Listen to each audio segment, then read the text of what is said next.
All right, it's 6 o'clock. I'm going to go ahead and call the full board to order. John, if you could call the roll, please.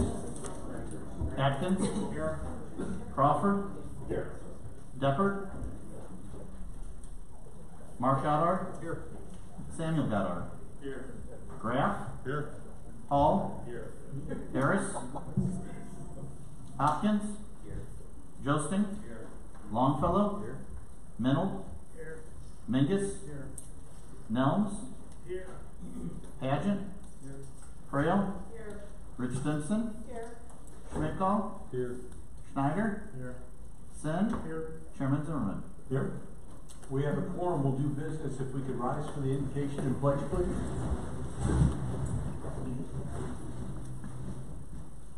Heavenly Father, what a privilege it is to live in a free country where we can come together and debate issues and come to a resolution and just walk away as friends, or at least satisfied that our issues were heard. Thank you for this board. I pray that you give them wisdom and discernment as we debate these issues. I pray that we can make decisions that honor our citizens and honor you. Thank you for our employees and just the wonderful job that they do for us, for the entire county. And thank you for those citizens that have come out tonight and just participate in the process. We thank you for all the citizens of Tazewell County. I pray that we can do a job and be good stewards of the money that they've provided for us. Thank you for our first responders, Father, for our sheriff's office, for our health department, for all those on the front lines that put their lives at risk for us.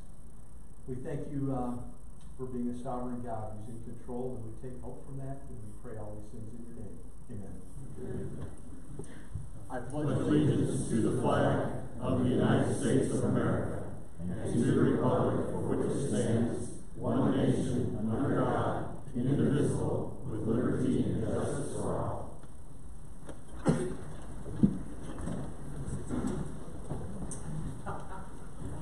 So I would ask if there are any comments from the public or county employees, but I have a stack of papers here, so I know the answer to that. Our board rules do limit debate to a half hour. So I have them in 3 different stacks. I have Coyote Creek, Catmint, and the auditor. And so I'm going to start with Mr. Funkhauser, who's here this evening. So Bill, if you could come and just state your name and... Thank you, Mr. Chairman. Yes. My name is William Funkhauser. I'm the Republican candidate in the general election for county auditor. I won't need a half an hour. So I just got 4 things I want to mention here tonight. First, the language in the referendum.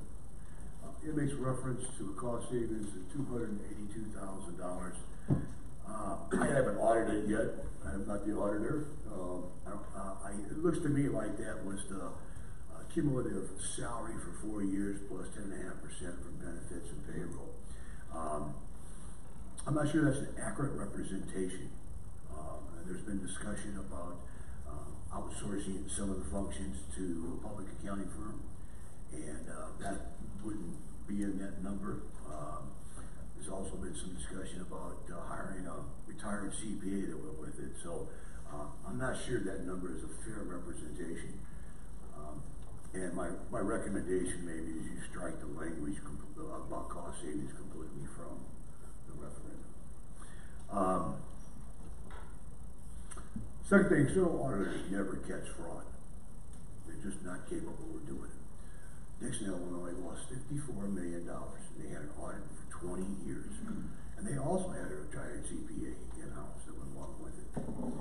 My banking career, I became the senior credit officer of the largest multi-bank holding company in Illinois when I was 29. And it's called Midwest Financial Group, and the company owned 21 banks throughout the state, ranging from Rockford down to Decatur. Before my appointment, the bank, MFG, closed on a transaction buying a bank in Bloomington, Illinois. That bank had been audited several times by external auditors. MFG had not gotten around to set up a credit administration function yet, so they hired Pete Morrow to do the due diligence. MFG lost $25 million on that acquisition. They were placed under regulatory supervision, and their $40 million debt issuance was called, all relying on external auditors. So that's not a safety net for us. This has been characterized as a part-time job. I'm going to guess that characterization comes from how much time previous auditors put into the job. But it's a far more extensive job than part-time. It requires a comprehensive understanding of a very complex environment. It ranges from judicial to law enforcement to criminal justice to health department, roads and bridges, emergency management systems, elections, public records, tax receipts and disbursements, and whoever is keeping an eye on it has to know the intricacies of all those operations. If I become a county auditor, it'll take me a year to get through all that. That doesn't mean we won't make any progress through that year, but it's going to take a year to get to that. And following that, a year to put the systems and procedures in place to make sure we have effective controls. You have at your disposal, for the first time, maybe ever, a professionally qualified candidate to be the auditor. Seems like we're in a rush to dissolve it, particularly when we have nothing lined up to replace it going forward. Give me 2 years in the office, I'll get it down, and if at that time you still want to get rid of it, I'll help you design something to replace it, to go with it. But the taxpayers deserve to have some eyes and ears. One of the first things I do if I get sworn in is ask the county board to put some eyes on me to form an audit committee. That's just checks and balances go everywhere with it and so forth. So I'm committed to it. I was asked to run. I agreed to do it. I'm emotionally invested in it now, and appreciate the opportunity to be of service to the taxpayers. Thank you. Thanks, Bill. All right, I am going to start with catnip. I think I have 5. I'm going to limit people's time to 3 minutes, just in the interest of time tonight. I'm going to start with Matt Hoffman.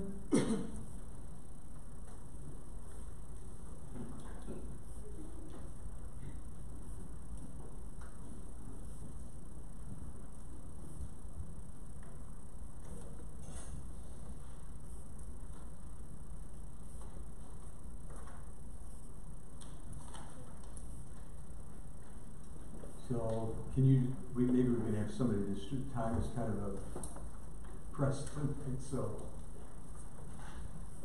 Can somebody help you with that, Mr. Hoffman? No, all right. I like handing out speeches so I can have something else to look up later. Okay. Hello, I'm Matt Hoffman. I live at 20419 Isey Road. In East Peoria. The top half of the first page is what I like to concentrate on, and page 2. As far as I'm concerned, Tazewell County has a good reason to deny this project. All previous state and federal laws can be used that are not specific to only wind and solar farms. East Peoria is landlocked, as stated before, by us in the city of East Peoria to the north, to the east, and to the west.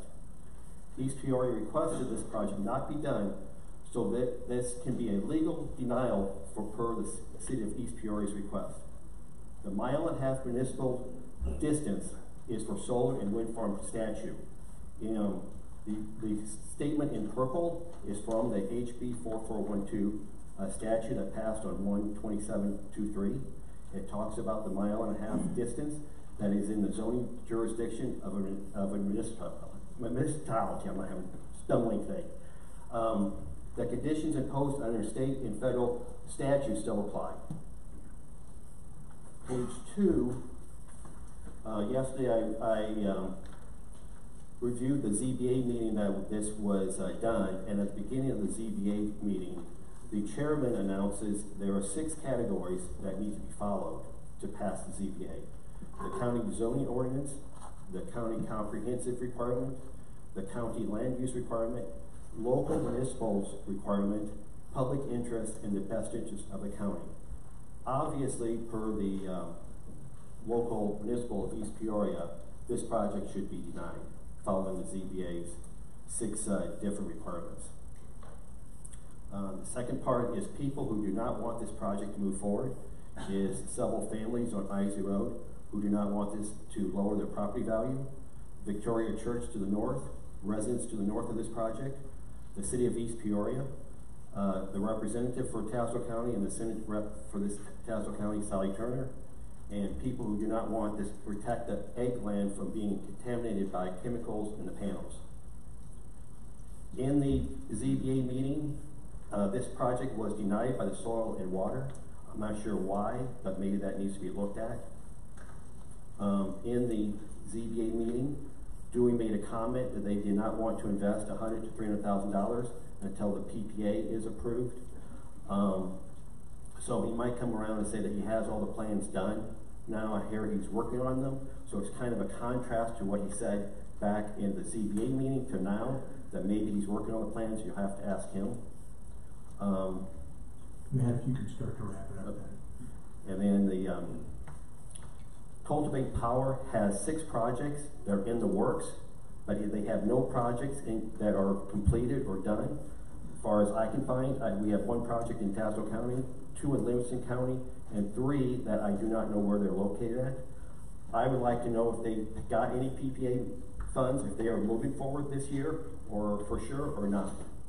And Thank you, Matt. Appreciate it. Carol Vance.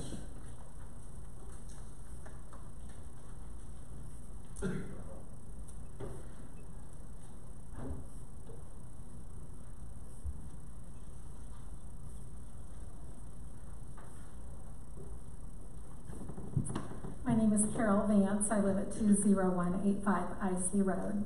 I'm representing property owners on Isley and Springfield Roads and members of Victoria's Life Church who will be directly and negatively impacted by the close proximity of the proposed Catnip solar panel farm, which will be situated as close as 100 feet to some of our properties.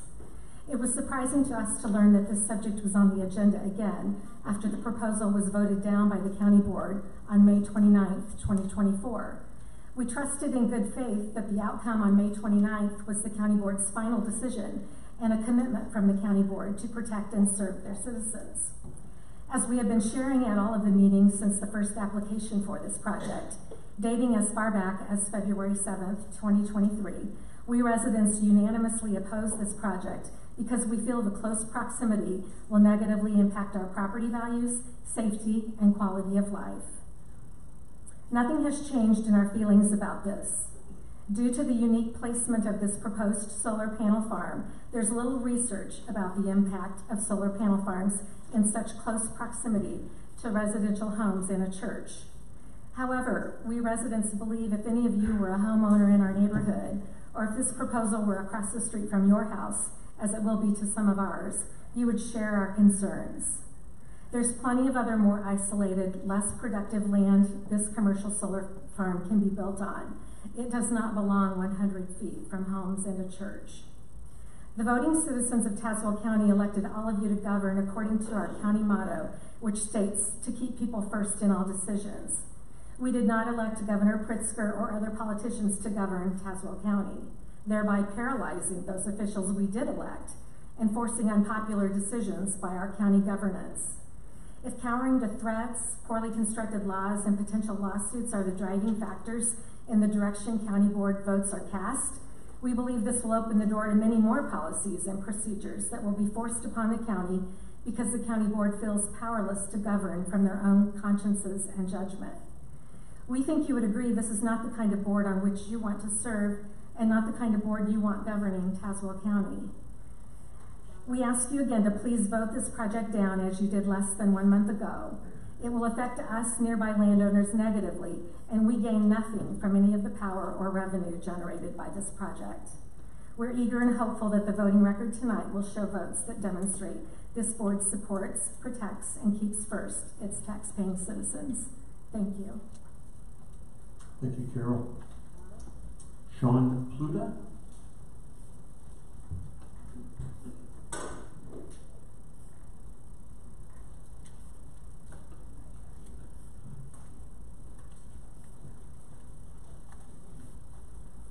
members of the county board, thanks for your time, and I appreciate the opportunity to be back here on behalf of Catmint Solar to request that the county grant a permit extension for the project. As you remember, Catmint was granted a special use permit in 2023 that expired at the end of the last month. At the May County Board meeting, the board voted to deny Catmint's application to extend its permit. I understand that tonight the board is revisiting its decision and may hold a reconsideration vote on Catmint's application. As you heard at the last board meeting, the state's attorney explained that the county's operating practice for considering extension requests is to consider whether the permittee is able to complete the project and if reasonable progress has been made since the permit had been granted. Not to belabor these points, which we addressed in our application via letters and in public comment, Catmint is still able to complete the project, which right now is being held up by delays from a state program which provides Catmint with certain essential documents necessary to proceed with construction. Since receiving the permit, Catmint has made substantial and reasonable progress in developing the project by completing field work, site engineering, and working with state and local agencies who need to approve aspects of our construction and development process. Your ZBA and Land Use Committee both recommended that our permit be extended, and there is no evidence on the record challenging our ability to complete the project or that reasonable progress has been made since the permit was granted. An approval from the county board would also keep with your historic precedent of granting extensions to other solar projects in this county. We therefore urge that you reconsider our extension request and vote to approve the extension. Thank you. All right, thank you, Sean. Dewey Clutchfield?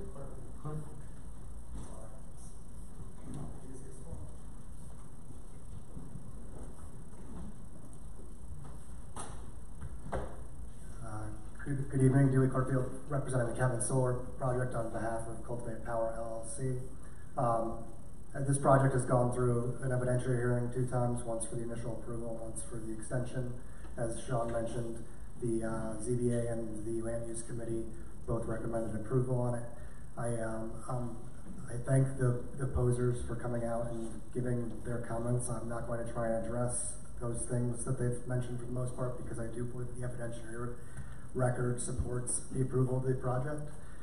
Some key things I do want to hit really quickly though. $650,000 of property tax revenue for a relatively small project, around 30 acres plus or minus, over the life of the project. Subscribers to the project will have the ability to get a 20% discount on their existing utility bill, which the opposers, if they so desire, can subscribe and avail themselves of that discount. As well as clean power that helps the state meet its goals. Fundamentally, Cultivate Power made a decision to enter into this, try to develop in this territory based on the existing ordinance that the county had, and the placement of the project, although there are opposers, you know, it is fully compliant with state, federal, and local laws. And so fundamentally, we have a private agreement with a landowner that wants to have the solar project on their land, and we have a group of neighbors that are not happy about that. We've put in roughly $1 million to date. Just to address one of the questions, we have 5 PPAs received from the state to date. Several projects, several are under construction, and a couple more are going to start construction by the end of the year, including potentially this one. You know, vote your conscience. There's a lot of issues going around. I do believe the evidentiary hearing and the documentation supports the project. The fundamental litmus test for whether an extension should be granted, in my opinion, should be the same for all extensions, regardless of how the project was initially received. If it got its sub-approval, you know, I don't think that the county should go down the path of treating one extension request different than another. With that, I'll conclude. Thank you so much. All right. Thank you, dude. And then John Call.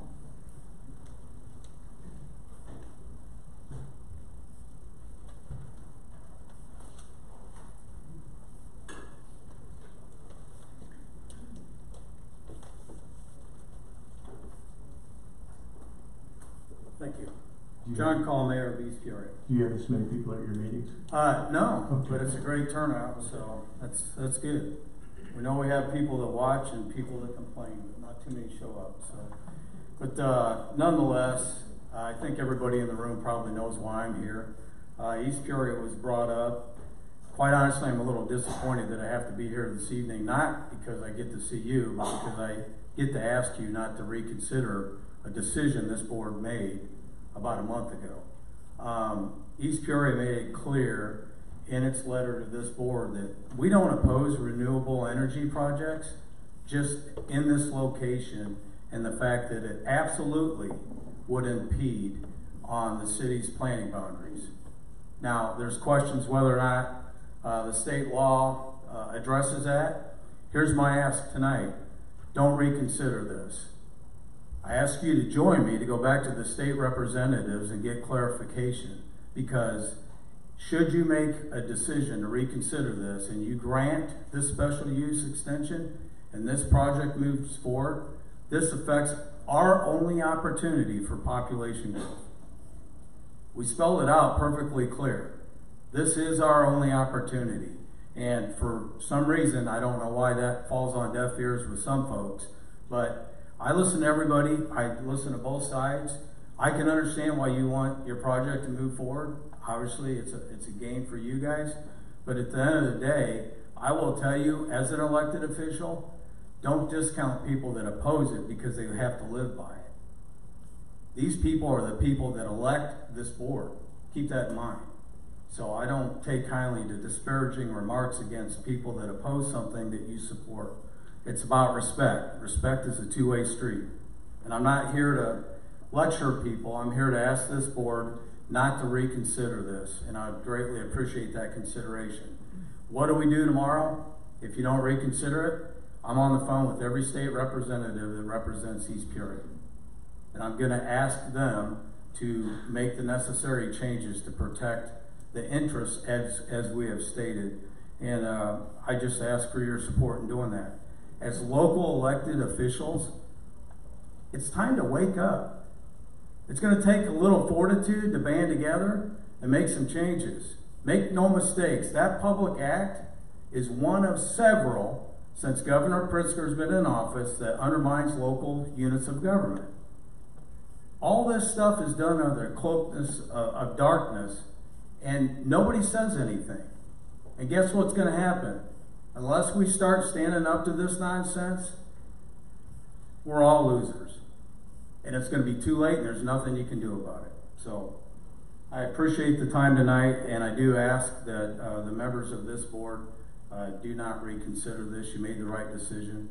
And I understand there's a threat looming of legal this and legal that. I can tell you, had I stood up in 2020 and did things because I was so concerned about the threatened litigation against me, East Peoria would have been shut down and things would have looked a whole lot different in this county. So, thank you.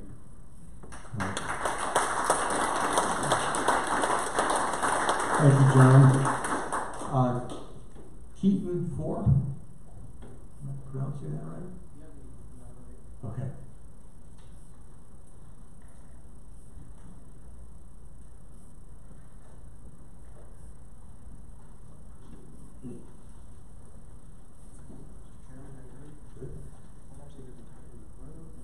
Right, we moved on to Coyote Road.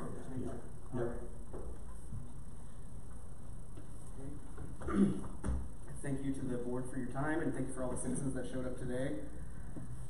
My name is Keaton 4. I live at 600 South Washington Street, Apartment 9 in Sullivan, Illinois.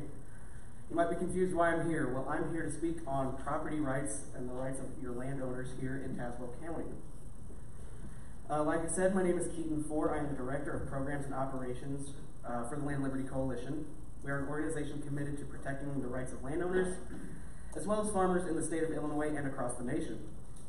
I've had the opportunity to speak at meetings like this in the past, and I'm very excited to be here in Tazewell County, as I have several friends here in Tazewell County, and I actually just attended your Lincoln Day dinner over in Peoria, which I had a great time. I am from Central Illinois, like I said, and I am still a downstate boy at heart and by location. And I'd like to speak to you tonight regarding what I believe are the core principles of this country, and that is the right to life, liberty, and the pursuit of happiness. Our farmers in particular embody these principles every day. They are the stewards of our lands, working tirelessly to provide for their families and our communities. I've had the pleasure of witnessing this firsthand, as many of my family members, friends, and neighbors are farmers. My grandpa was and is still the man that wakes up at dawn, goes out into the field, comes home, helps his family, helps his grandson fix his car because he doesn't know how to do it himself, and goes back out in the field way after dark, comes home, has a supper, and he's ready to do it all over again the next day. One of my favorite quotes comes from the speech Paul Harvey gave to the FFA convention in 1978. And on the 8th day, God looked down at his planned paradise and said, "I need a caretaker." So God made a farmer. But as we look to the future, we also need to embrace opportunities that can enhance our community's prosperity without compromising our values. Renewable energy projects, like the ones presented today, present such an opportunity. These projects offer significant benefits not just for landowners, but for the county, starting with increased tax revenue for the county. This additional revenue comes without raising taxes on you guys, and it's going to help bring revenue to your schools, your infrastructure, community services, all without putting the financial strain on you, the hardworking citizens of Tazewell County. Furthermore, these renewable energy projects will bring high-paying jobs to the county. These are jobs that can provide stable incomes and support families, contributing to overall economic health of your community. By welcoming these projects, we are not only investing in your economy, but also in your people. There are several arguments and opinions when it comes to energy, whether it's coal, natural gas, nuclear, hydroelectric, wind, or solar. Personally, myself personally, and the Land and Liberty Coalition as an organization support an all-the-above approach to energy. We want to see everyone take every opportunity they can to profit from their resources and from their land. Start to wind it up. Yep, I'm almost done. Okay. I got one more paragraph. Right now, renewable energy is an option for folks. The bottom line is clear: let them compete. Let our farmers continue to be the guardians of their land. Let the free market operate as it's supposed to. By supporting these initiatives, we honor the rights to life, liberty, and the pursuit of happiness. Thank you all for your time. All right, thank you. Linda Betzelberger.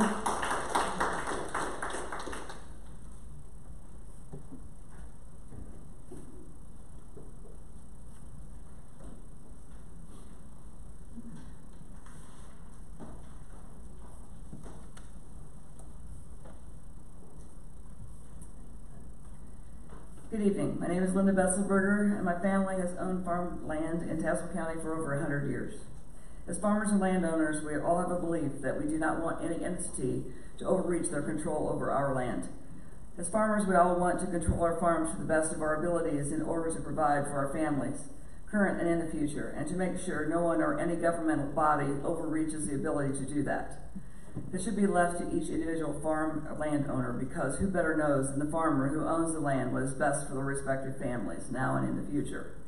We don't want anyone or any government body to overreach by telling us what we can and cannot do with the land we own. For example, currently if you're farming, you want to choose where you buy your fertilizer seed, who you sell your crops to, what you plant, when you harvest, etc. And as we know, this is the code we've all lived with for generations. So that is why I'm so disappointed that the code has been broken by this body overreaching by voting no to the Coyote Solar Road project. The no vote is telling the farmers that committed to the project that we cannot do what is best for our families. It's telling us we have no say in what we do with our land. It's telling us that this board as a governmental body has the right to make the choices for us. I'd ask all of you to think about how you would react if a governmental body came here today and took your choices away with your farm, your homes. I'm asking that you reconsider the Coyote Road Solar Project. Thank you. Thank you. Tony Rodemaker?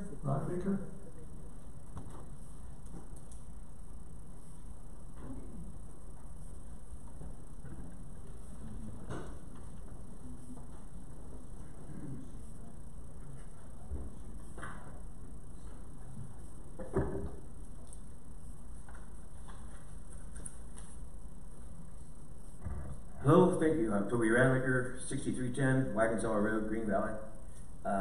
Thank you for letting me speak tonight. Thank you for having an open mind and considering the Coyote Solar Project again. My My Aunt Carol, I'll be speaking for her tonight too, I guess, 'cause she gave me permission. My Aunt Carol, she lives on the farm where the proposed solar project is going. She's lived there for darn near 60 years. The reason that our family is considering this solar and not agriculture, production agriculture, is I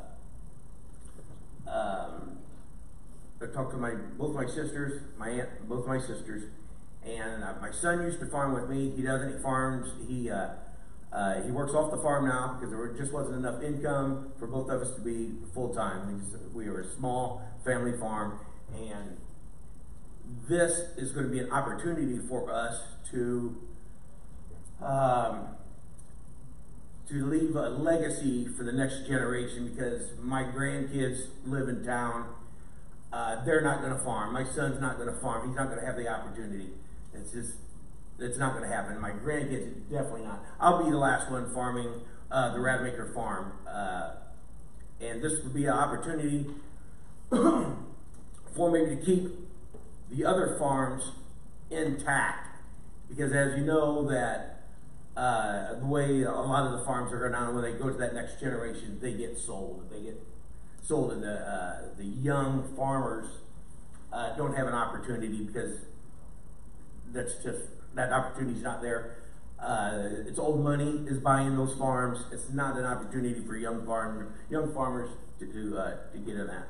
So I've heard a lot of rumblings in the coffee shops and on social media, and since I've been coming here the last couple of months, some of it has made its way in here, and there's frankly just some myths about solar. I've been dealing with solar for about 5 years now, and there's some myths, and one of them is that it's taking farm ground away from young farmers, and that's just not true. I get half a dozen farm magazines through the mail every month.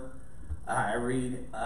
There's 2 agri-news shows on every weekend I watch, and out of all of these, none of them have ever mentioned anything about solar taking anything away from young farmers and having them be able to start up. Actually, what they talk about is old farmers is the issue with young farmers being able to get an opportunity, because the older farmers just stay in the game so long now that the young farmers don't get an opportunity. Another myth that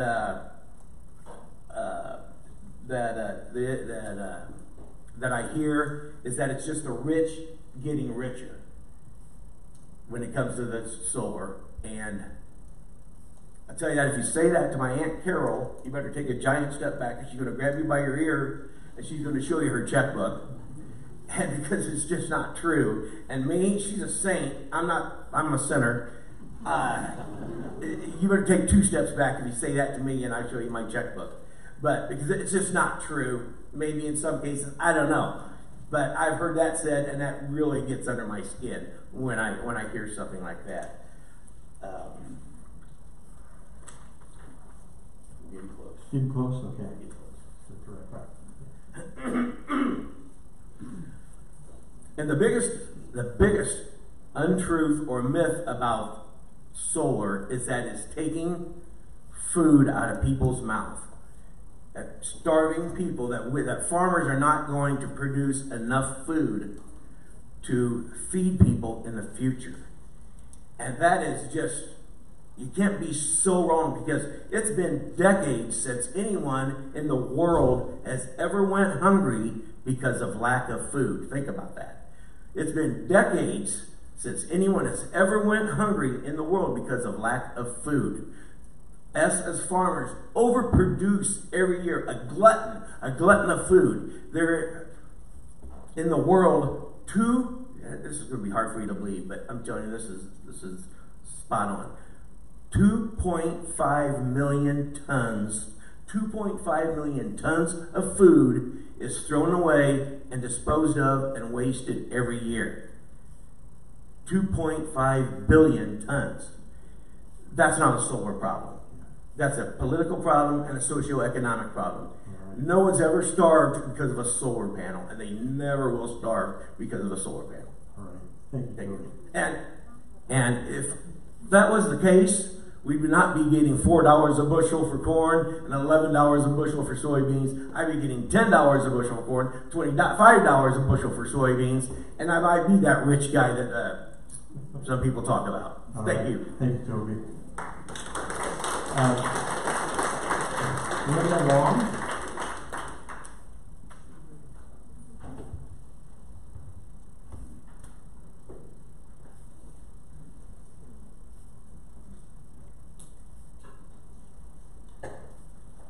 Linda Long, Mackinac, Illinois. In the name of the Father, and of the Son, and of the Holy Spirit, amen. O Holy Spirit, beloved of my soul, I adore you. Enlighten us, guide us, strengthen us, console us. Tell us what we should do. Give us your orders. I promise to submit myself to all that you desire of me, and to accept all that you permit to happen to me. Let us only know your will. Amen. I pray this prayer daily to the Holy Spirit to enlighten my mind to his will. My reason for sharing this with you is to help you understand why I am speaking to you this evening about the path you are taking in making decisions that will affect Tazewell County for decades to come. Tonight, you are reconsidering case LU 24-6 and LU 24-8. Both cases are solar projects that were denied at the Tazewell County Board meeting in May.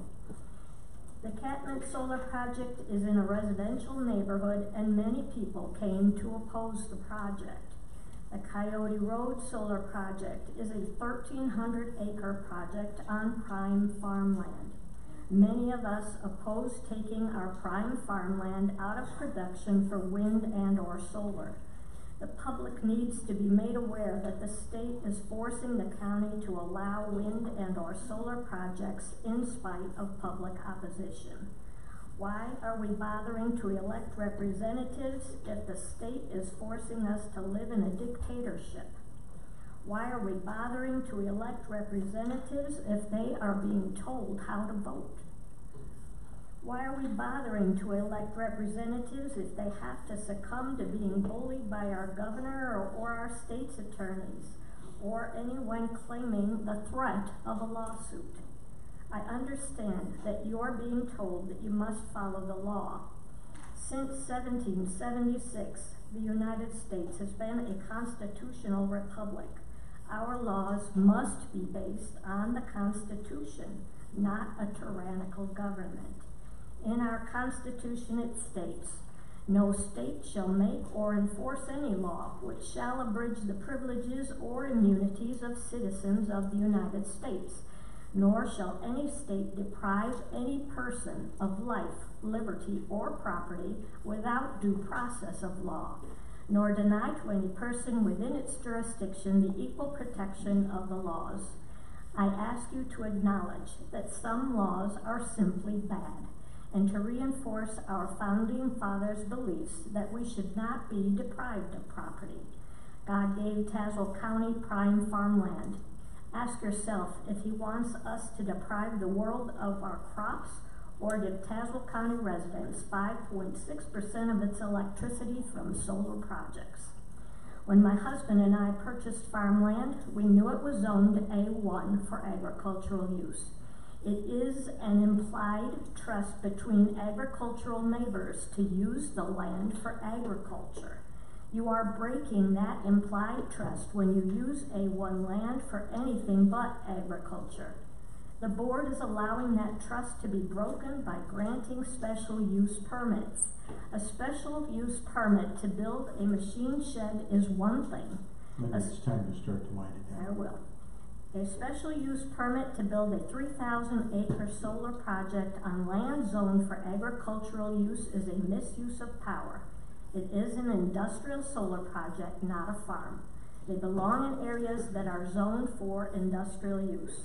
You're denying your citizens their constitutional right of due process of law by granting special use permits for industrial power plants on land that is zoned for agricultural use.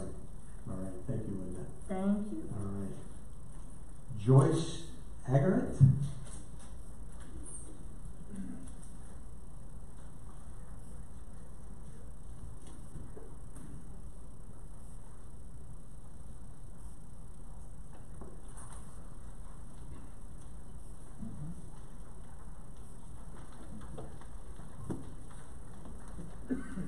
My name is Joyce Sagert. I live at 2625 200th Avenue at San Jose, Illinois. I have farms that will, well, on one side will be covered with, on 3 sides by the solar panels, and on another field across the road. I was very relieved to hear about your decision in May to say no to this massive project that would take over 1,300 acres of prime farmland in southern Tazewell County. I was very thankful for your boldness in not supporting the efforts of the energy company to disrupt our community. Imagine my surprise on Sunday night when I found out this was on your agenda again. I guess I was brought up to believe when someone says no, that puts an end to it. Why is this on your agenda again? My concern is for the community, the farm community of which I am a proud member. My husband and I started farming in 1977 and have worked with God's help to create a legacy for our family. We have been conscientious caretakers of some of the most precious land on God's creation. We have been involved with conservation practices to be good stewards and tried to optimize the potential for feeding the world on our little slice of the earth. I am not sure if any of my children will come home to farm, but I do worry about the farm economy in our area. This project will be devastating to our local economy. All the acres taken out of production are going to impact all of us. The local seed dealers, the fertilizer and chemical companies, then the grain elevators, equipment dealers will all have fewer revenues to draw upon. The money being paid to the landowners is not leaving the lifeblood of our area. Some say it will benefit the schools, but when you drive the young farmers out of the area, I would think you would also be taking the children that would be coming from those families. The young farmers will have to pay higher cash rents as now there are less acres available, and that will be tied up for 35 years. This is a lifetime, not a temporary use. Those of us in agriculture have a direct connection to our Creator, and we work alongside of Him to care for this precious commodity that we have here in central Illinois. We have put our lives and our futures into doing the best job we can of caring for the land we are blessed with. As I've stated before, I'm also concerned about how this will affect my farm. I'm concerned about drainage, weeds, seeds, traffic during construction, trees planted on borders that will rob my fields of needed moisture. We feel this is so wrong when God gave us this very productive land to use to His glory and to feed the world. There are many less desirable areas where this project could be placed that would not take this prime farmland out of production. As stated earlier, I do not understand why this is on your agenda again. You voted this project down, and that should be the end of it. Thank you. Thank you, Joyce. Arthur McGreer.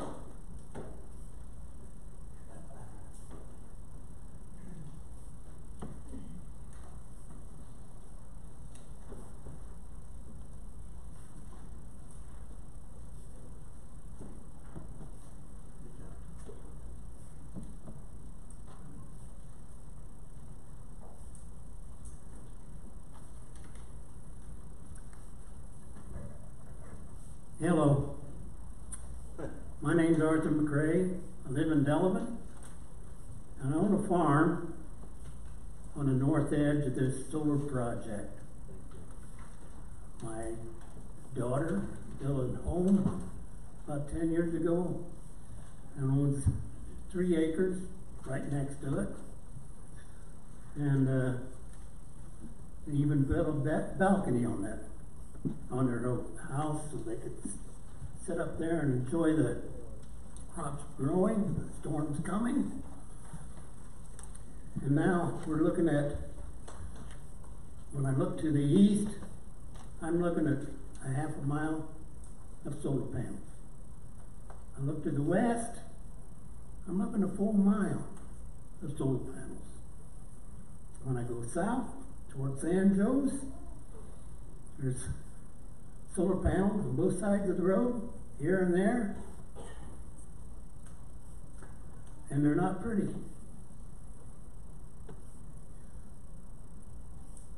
I live on the in Delavan, but I come out to the farm every day. I have a machine shed out there.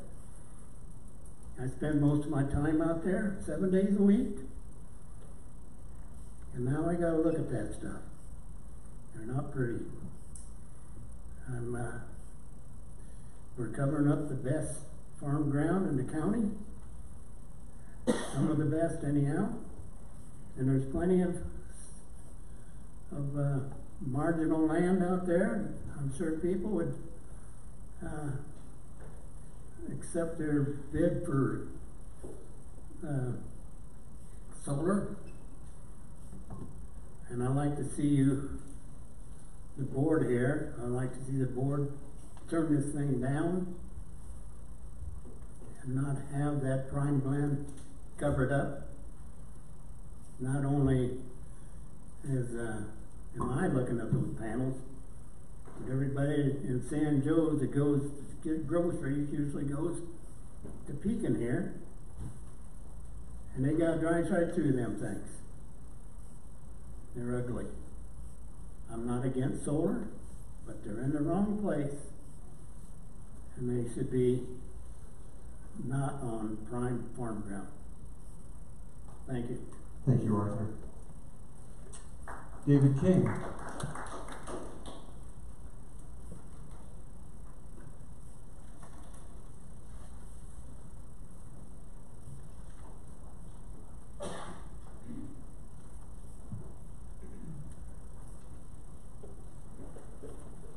I don't live anywhere close to Delavan. I lived in Morton, Illinois, 1984 East Jefferson. Too close to town to get a solar and wind, I hope.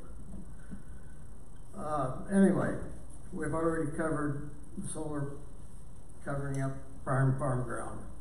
Soil and Water Conservation District gave a ruling that said don't do this on prime farm ground.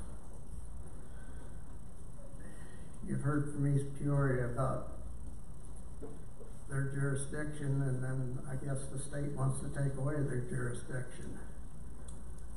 So maybe we ought to find out who's got jurisdiction before we make any decisions. There'd be nothing wrong with tabling this for 1 month, 2 months, whenever the state gets their act together, by the way, including Chicago. There's good people in Chicago, just let you know that. Anyway, but bottom line is, all of this is coming out of your pocket, my pocket. I told you the same thing last month. You, a taxpayer, are paying for it. And this is why these industries cannot stand on their own. They have to have government support. So, if they can handle it and they can make it on their own, go after it. If they can't, it's time to drop the local support, first of all. Thank you very much. All right, thank you, David. Matt Bender.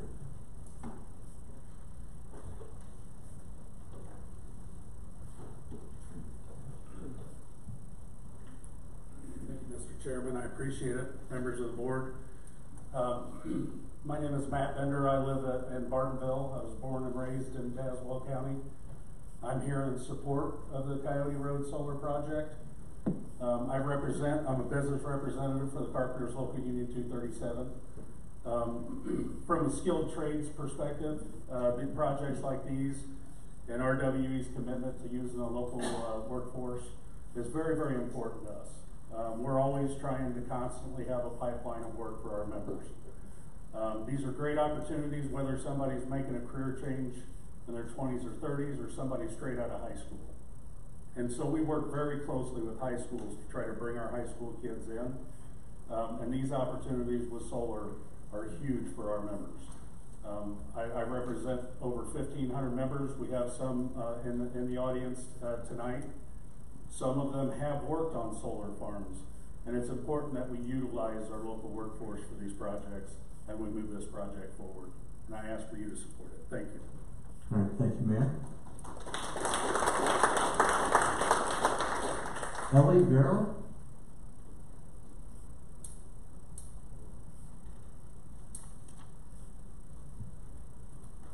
Hi, good evening. I'm Ellie Verrell. I'm 353 North Clark Street, Chicago. I am the development manager at RWE for the Coyote Road Solar Project. Today I was hoping to just talk about our landowners, our participant landowners. In this project there are 12 landowning entities, but really that's essentially 5 participating families. And I want to just thank them. 6 of them came tonight, and I want to thank them for showing up tonight. But it's been my privilege to work with these participant landowners for the last year and a half. I've got to know them all very well. And I just want to talk about them. They're local folks, deep roots in the community. And you know, these are family farms that go back a number of generations, some back to the 1800s. And in my conversations with them, it's my understanding they intend to continue farming operations on other parcels that are either adjacent or nearby where the project will be. So, you know, I see them as responsible stewards of their land. I know they are responsible stewards of their lands, and it's clear that farming is in their blood.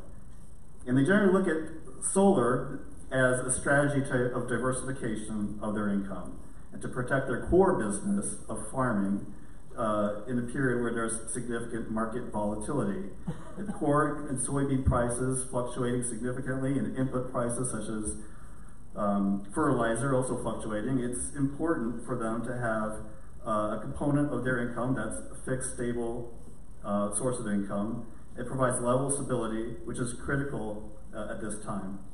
Many of these participant landowners have told me that choosing to pursue solar, the solar lease, was an important decision. They didn't take it lightly. They deliberated with their families for months beforehand, but ultimately they see this as a winning strategy for their families and their farms. They describe to me as a mechanism to ensure the continued success of their overall farming operations in the long term. I'm not a farmer, but I have great appreciation for the work that they're doing. And I hope the county board respects their decision to pursue what is a legal and permitted use of their land. Solar is a permitted use of land per county ordinances and state law, and it should thus be those landowners' prerogative to pursue what they choose to do on their land. One more thing I want to touch on is the county board. I understand it's the county board's responsibility to protect the general interest and welfare of the county. And I believe that through our prior presentations and all the information we have submitted already, we have demonstrated that this project, any kind of risk associated with this project can be addressed and mitigated. Solar is an established technology. There's thousands of solar farms throughout the country that have been around for many years. So I want to thank the county board for your consideration. I hope that you reconsider and approve the Coyote Road Solar Farm. Thank you very much. Thank you, Ron. June Park.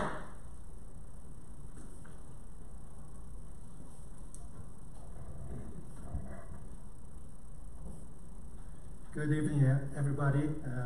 My name is June Park, and I am from RWE Clean Energy.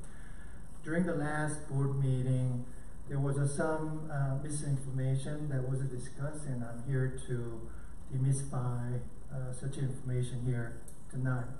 First of all, the acreage of the farmland in Tazewell County, per USDA statistics, it increased by 44,000 acres from between 2017 and 2022.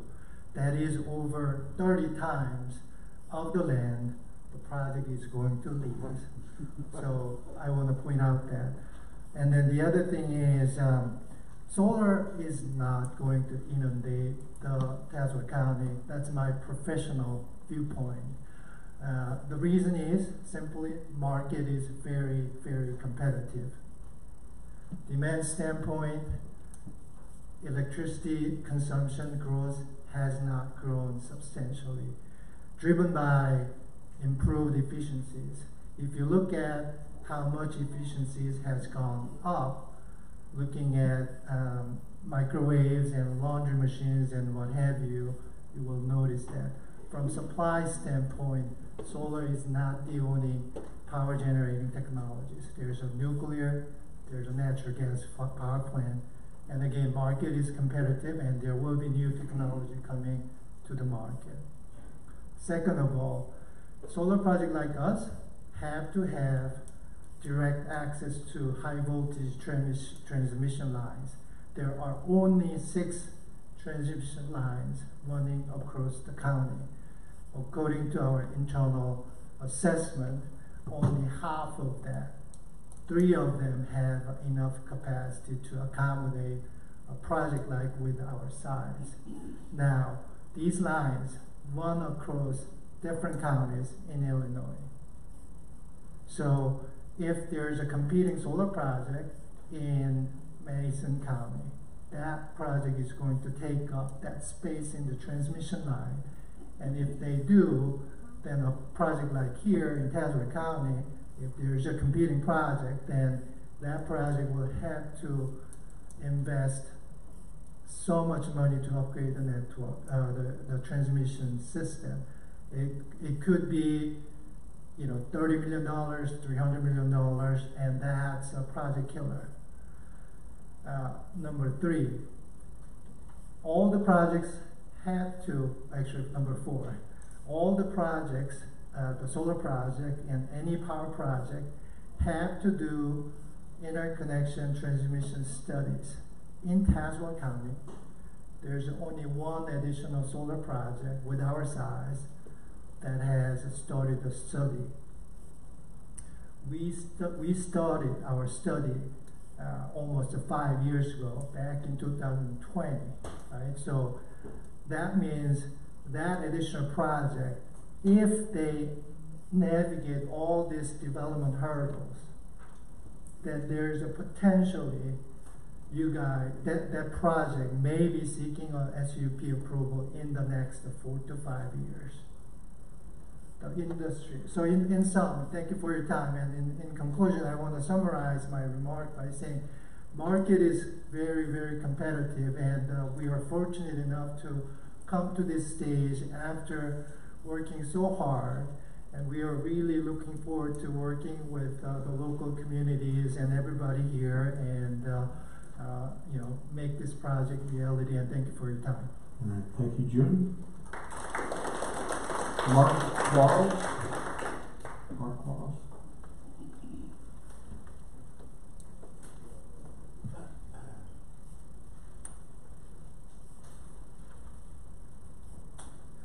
Good evening, everybody. Nice to see everybody here. Thank you to the board for allowing us to come and speak again. I'm here to speak to you tonight about the benefits of this project. I am the permitting manager for the project, and so I see the technical side and as well as the economics. You know, first of all, it's going to create a lot of jobs. This is a project that will create about 300 construction jobs over a 15-month period. The plan is to hire 4 full-time workers locally, and those would be skilled workers in the renewable energy business, and it will be a skill that would be a lifetime employment opportunity for them. Second of all, economically, this project will create $26 million of revenue for the county that can be used for public services. So this is, you know, I understand the argument about taking revenue away from the seed suppliers, but there's $26 million that's going to come into this community over the 40-year term of the lease. I'd like to also add that we've garnered community support. We've been in this community for at least the last year and a half, and we have 28 support letters and over 130 signatures in support of this, and you see the gentlemen and the ladies back here who are supportive of this project. And then lastly, I'll remind everybody, this is a temporary use of the land that the farmer is choosing how they want to use their land for the next 40 years. If they choose at the end of this lease to return it to farming, they have the ability to do that at their choice. So again, I really appreciate the opportunity to come back and speak, and ask that you guys reconsider your decision. Thank you. All right, thank you, Mark. Last one, Ben Jacoby.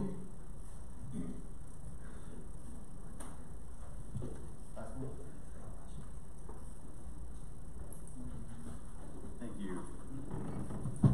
Last one. There's been a lot of emotion tonight. And by the way, Ben Jacoby, I'm the attorney for Coyote Solar. I've been here before. Not my first time in front of this board, either in this capacity or when I used to represent this board many years ago.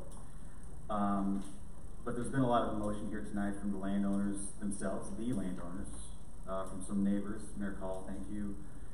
I'm going to be the emotionless lawyer here to sum up. I will not opine today on good laws or bad laws, just the laws as they exist today.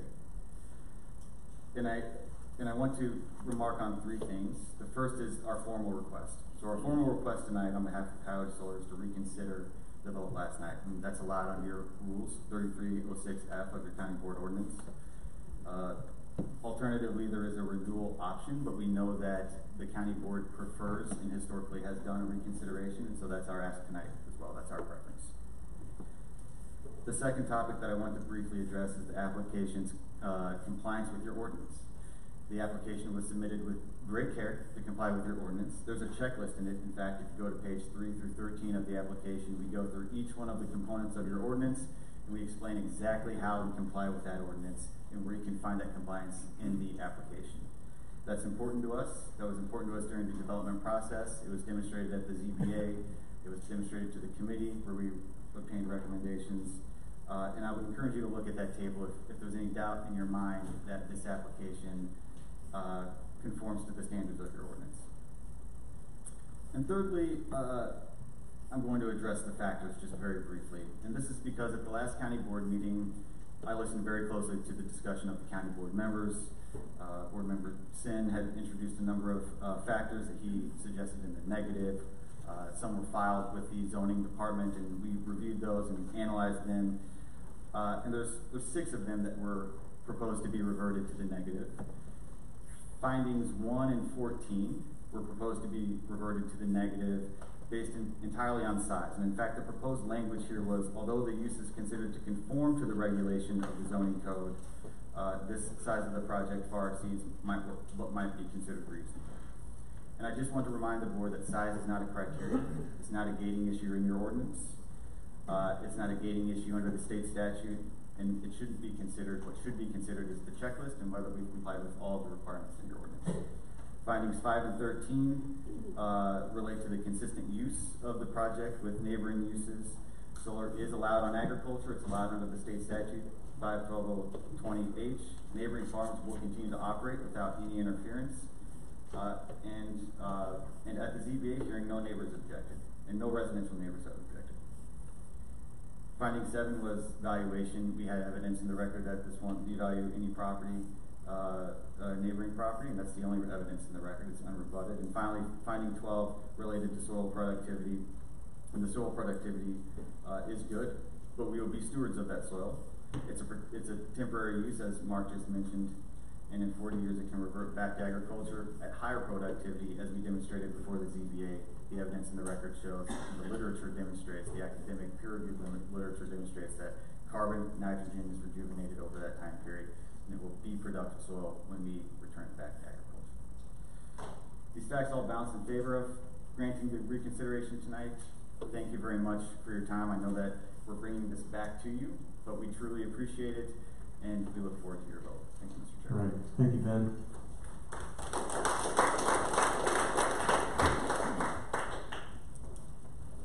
There's also a letter in your packet.